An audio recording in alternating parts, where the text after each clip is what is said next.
Breaking లో చూస్తున్నాం. తమిళనాడులోని కరూరులో జరిగిన విషాదకర ఘటనపై టీవీకే అధినేత విజయ్ తీవ్ర దిగ్భ్రాంతి వ్యక్తం చేశారు. బాధితులకు అండగా ఉంటామని ఆయన హామీ ఇచ్చారు. ఈ ఘటనలో మృతుల కుటుంబాలకు 20 లక్షల ఎక్స్గ్రేషియా ప్రకటించారు. గాయపడ్డ వారికి 2 లక్షల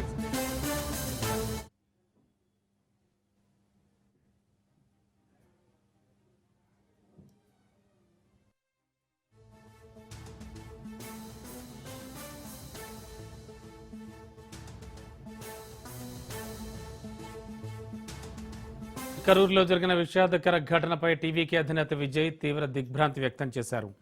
బాధితులకు అండగా ఉంటామని ఆయన హామీ ఇచ్చారు. ఈ ఘటనలో మృతుల కుటుంబాలకు 20 లక్షలు ఎక్స్గ్రేషియా ప్రకటించారు. గాయపడ్డ వారికి 2 లక్షలు ఎక్స్గ్రేషియా ఇస్తున్నట్లుగా ఆయన వెల్లడించారు.